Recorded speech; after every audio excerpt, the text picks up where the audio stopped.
everybody. My name is Emma Ross. Welcome to my thesis.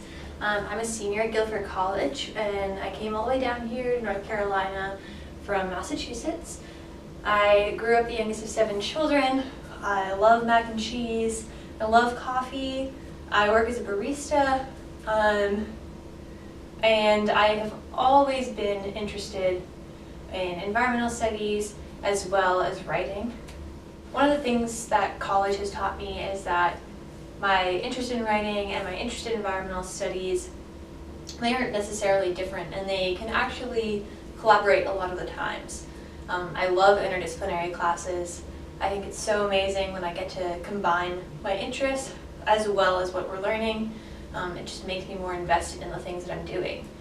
And I really realized that my talents as a writer, or my talents as a storyteller of sorts, comes into play in all sorts of things. And I took a class called Modern Environmental Problems my sophomore year, in which we had to create a documentary in a group on one problem, one of many problems in the environmental sector.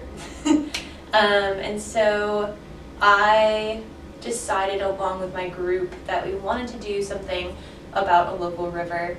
And one thing I learned through that project is, as we were creating this documentary, is that videos are all about story. And the story isn't necessarily just a book you read, and while that is very impactful, and reading is amazing and I love books, it's not the only way we can tell a story.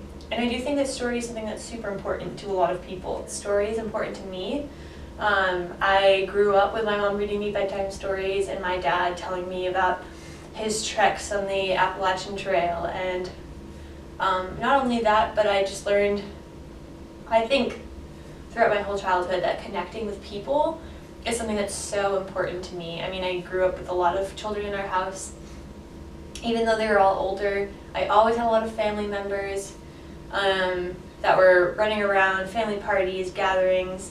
I had a lot of big group of friends, and I just know that connecting with other people is super important. And one of the ways that I've found myself connecting with other people is through story and through exchanging, I guess, knowledge and narrative with each other. And that exchange of experience is something that's super important, and I think has really impacted the community around me. And it's something that I want to push for people to look for, because story, you don't have to just be on, whatever Barnes and Noble or your local bookstore. You don't have to be reading a paper book if that's not something that you're interested in, but it doesn't mean that you don't have the love of story that I think most humans share, at least. So story doesn't have to necessarily be books. Story can be a documentary, and sometimes it can be music, and sometimes it can be a play, or it can be an event of some sort. And I think all of these things are, I don't know, even in some of the interviews I'm going to be doing later on, you can see that some people find story in even the interactions or the gestures or the way we walk and move about the world and the spaces. Yeah, so story is a huge part of my life, and I think that it's a huge part of everybody's life. I think that we just have such a rigid definition of what a story is, and with all the technology that's available to us today, and all the audiences available to us, and all the storytellers available to us now, I think we should really be taking advantage of that and looking for all these different ways we can tell a story and what fits our strengths. So, creating the documentary, putting it together, and making a narrative out of it, that was my strength. But for some people, it's the actual filming, or it's the interviewing, or their strengths lay in organizing things. And I think all of these things are story in some form or another that we should be searching for. And so when I first started my thesis, I wanted to do something on the trope of women in water. And I wasn't exactly sure how I was going to do this. And I think it was going to be a little bit more distanced than I wanted it to be. And it's a topic that I still really love, but I found myself last semester, while I was starting to do that, I was taking a class that was an interdisciplinary class. It's our senior course we have to take, and mine was called Blue Mind. I had 3 teachers teaching me, and we discussed the book Blue Mind by Wallace J. Nichols, which is amazing, and talks all about how water is super impactful and can actually help us physiologically and mentally just to be around it and be in it if we can. And also talks about some of the problems. We also talked about some problems surrounding water, environmentally, racially, socially, etc. And that was such a cool class for me because there weren't a lot of us in it, and each of us came from different fields. So, you know, I'm a creative writing major and an environmental studies major, but I lean more on the writing side. We had a music major, we had photography majors, we had people who were super interested in social justice and were like community-based majors. We had a ceramics major, and the list goes on and on, but we were all from such different areas and we had so much to teach each other. And it was really fascinating to watch us combine all of our skills and watch the story that erupted from that, which you can see a trailer of later on that the wonderful Erin Kai made as she documented our class. But we created this beautiful story, I think, of all of our talents coming together and helping bond us because we didn't know where the other person was coming from until that moment.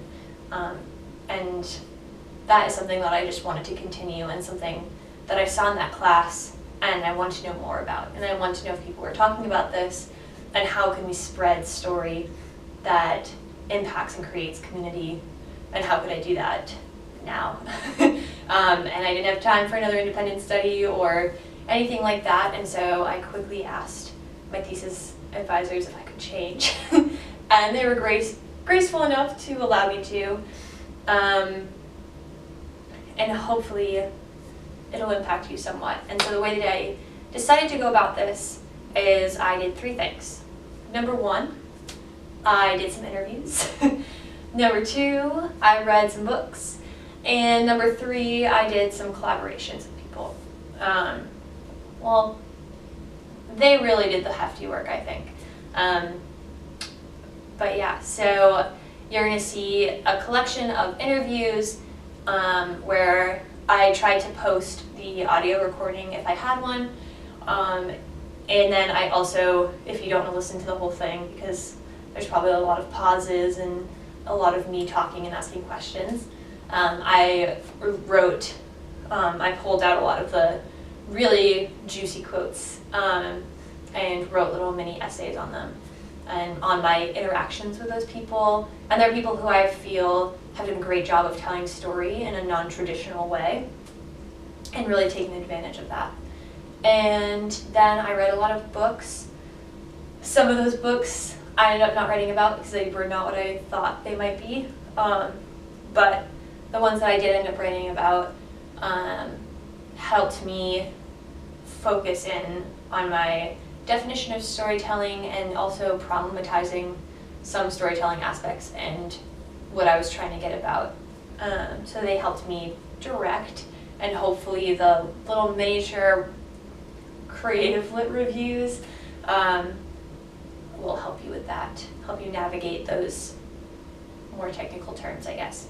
And then the other thing I talked about was collaboration. So I have 3 friends who were gracious enough to allow me to poke and prod them into doing projects on top of everything else that they're doing. And luckily enough for 2 of them at least, it added on to their thesis.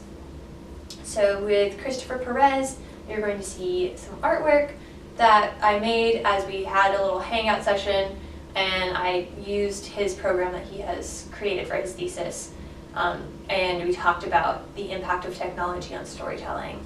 And then I also wrote a story that I was really proud of, and I wanted to talk about it with one of my friends. And so my friend Eli Phillips recorded me actually reading part of it, and we talked about it afterwards, and then he was able to write a song using that recording, which is super cool. And he has a whole album coming out for his thesis. And then Erin Kai, I mentioned before, made a documentary, and this documentary is of the class I took last semester, which really inspired all of this, and you'll see that one in the community section. And so I just wanted to include that because I think that that video really shows all of us coming together and doing these great things. And then there's this great product of that. It's kind of a little inception.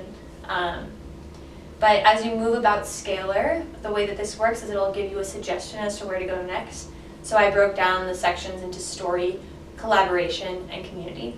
And so you can either go in that order, and I tried to put interviews and other writings in the sections I felt they belonged in, if they can belong in any of those sections, but they really all overlap.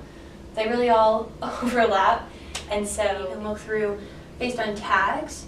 And so in Scalar, what tags are groupings of types of things that you're putting in there. So I have the interviews and the collaborations, as well as the literature reviews. So if you want to go through it in clumps, you're also welcome to do it that way.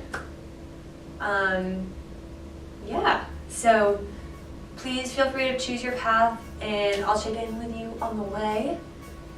So my face is not gone yet. But yeah, I hope you enjoy, and I hope you learned something from this, and let me know what you think.